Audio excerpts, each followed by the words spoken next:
કેન્દ્રીય રેલવે સુરક્ષા બળ એટલે કે આરપીએફનો 40મો સ્થાપના દિવસ છે। સામાન્ય રીતે દિલ્હીમાં યોજાતા આ દિવસની ઉજવણી સૌપ્રથમવાર ગુજરાતમાં કરવામાં આવી હતી। વલસાડના આરપીએફ કેમ્પ ખાતે યોજાયેલા આ ભવ્ય કાર્યક્રમમાં કેન્દ્રીય રેલવે મંત્રી અશ્વિની વૈષ્ણવ વિશેષ રૂપે ઉપસ્થિત રહ્યા હતા। મંત્રીએ આરપીએફ જવાનો દ્વારા આયોજિત શાનદાર પરેડનું નિરીક્ષણ કર્યું હતું અને સલામી ઝીલી હતી। આ પ્રસંગે ફરજમાં ઉત્કૃષ્ટ સેવા પ્રદાન કરનારા આરપીએફના અધિકારીઓ અને જવાનોને રાષ્ટ્રપતિ પોલીસ મેડલ અને જીવન બચાવ મેડલ સહિત કુલ 41 એવોર્ડ એનાયત કરીને સન્માનિત કરવામાં આવ્યા હતા। આરપીએફના જવાનો લાખો મુસાફરોની સાથે તેમની જાનમાલ અને રેલવેની સંપત્તિનું પણ રક્ષણ કરીને રાષ્ટ્ર સેવામાં અમૂલ્ય યોગદાન આપી રહ્યા છે। आरपीएफ का आज फाउंडेशन डे है। रेलवे प्रोटेक्शन फोर्स देश भर में डेली 2 करोड़ यात्रियों की सुरक्षा में हमेशा प्रयासरत रहते हैं सभी जवान। आज उनके फाउंडेशन डे पे उनका अभिनंदन। साथ ही साथ टेक्नोलॉजी का उपयोग करके किस तरह से सेफ्टी और सिक्योरिटी को और ज़्यादा मजबूत कर सके, वैसा आज संकल्प लिया गया।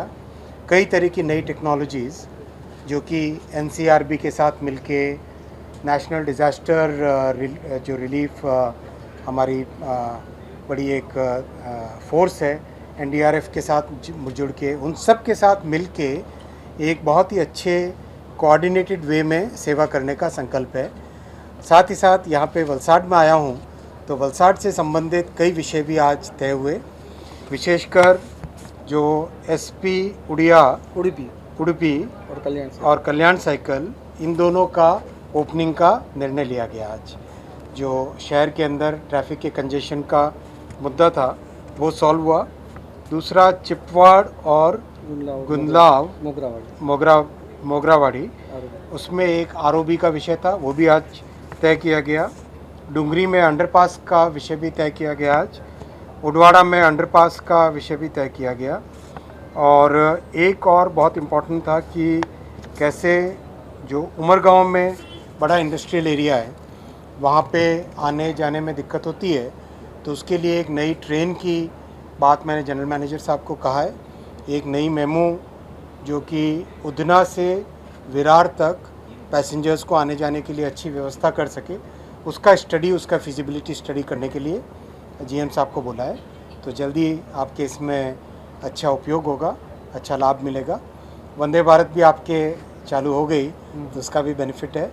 और भी कई आपके एमपी साहब बहुत ही एक्टिव हैं, लगातार फॉलोअप करते हैं, तो ज़रूर इसमें कुछ जो भी विषय आएगा उस पर ध्यान देंगे। देखिए, वो एक ऐसा युग था जिसमें लालू जी और उनके परिवार के सभी सदस्य मतलब इस हद तक करप्शन का लेवल था कि नौजवानों को रोज़गार देने के समय उनकी ज़मीनें लूट ली जाती थी। बड़ा अनफॉर्चुनेट इस तरह का उनका व्यवहार था, लेकिन न्याय ने अपना काम किया है। नहीं, इसमें मैं जनरल मैनेजर साहब को बोलता हूँ एक ऐसा जो भी इंस्टेंस है उसको ध्यान दे के उसमें लाने चाहिए, क्योंकि अभी बहुत सारे नए कोच बनाए गए हैं। अभी करीब 4000 के आसपास जनरल कोच ऐड किए गए, 7000 और मैन्युफैक्चर हो रहे हैं अभी।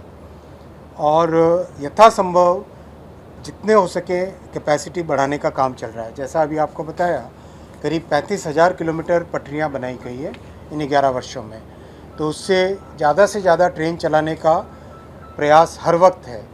तो उसमें ये वाला विषय भी ज़रूर इसमें शामिल किया। एमपी साहब बता रहे हैं कि ऑलरेडी वो निर्णय हो चुका है और बहुत जल्दी ब्लॉक लेने के बाद में इसको आगे ओपन करें। फिर भी मैं विशेष इसका ध्यान रखूँगा। गाड़ियाँ बिल्कुल ज़रूर, आपका ये निवेदन भी मेरे पास आया है और इस पर भी ध्यान देंगे। बुलेट ट्रेन में सबसे पहला जो सेक्शन ओपन होगा वो है सूरत से बिलीमोरा। बहुत अच्छी प्रोग्रेस है, कंप्लीट ट्रैक लिंकिंग हो गई है पूरे के पूरे सेक्शन में। ट्रैक ले करने के बाद में ओवरहेड इलेक्ट्रिकल टावर्स जो लगने हैं वो लग रहे हैं अभी। और मैंने कुछ दिनों पहले सूरत स्टेशन भी देखा था, आज बिलीमोरा स्टेशन देखूंगा। और टारगेट है कि 2027 में पहले इस सेक्शन में बुलेट ट्रेन चलाई जाए, तो बहुत अच्छी प्रोग्रेस है।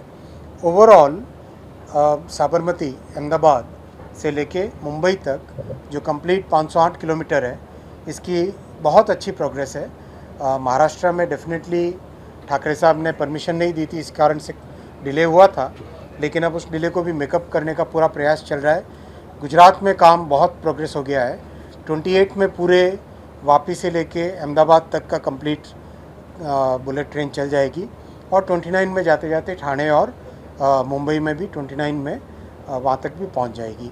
जो समुद्र के नीचे टनल बनाने का काम है, जो कि बहुत डिफ़िकल्ट काम है, बहुत कॉम्प्लेक्स काम है, वो काम भी बहुत अच्छा चल रहा है। उसमें 5 किलोमीटर की टनल ऑलरेडी ओपन हो गई है और बाकी का काम भी तेज़ी से चल रहा है। ये इतना इम्पोर्टेंट प्रोजेक्ट है, इससे ट्रांसपोर्टेशन के अलावा कंप्लीट इस रीजन में एक ग्रोथ का नया आप देखोगे फेज़ आएगा। क्योंकि जो आज अगर ट्रैवल करो आप कार से तो मुंबई से अहमदाबाद करीब 7-8 घंटे लगते हैं, उसकी जगह आप 2 घंटे 7 मिनट में पहुंच जाओगे मुंबई से अहमदाबाद, वो भी स्टॉपेजेस के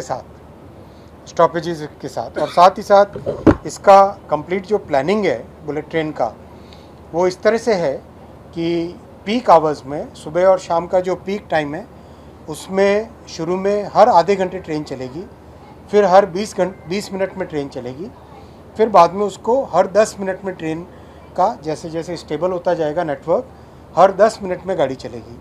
यानी इतना अच्छी फैसिलिटी हो जाएगी। और ओवरऑल मतलब जो एक नया कॉन्सेप्ट जो रहता है रेलवे के बारे में, जो पहले से रिजर्वेशन करो कई महीना पहले, वो सब चीज़ें इसमें बुलेट ट्रेन में एक टोटली नया इसका आपको एक्सपीरियंस रहेगा।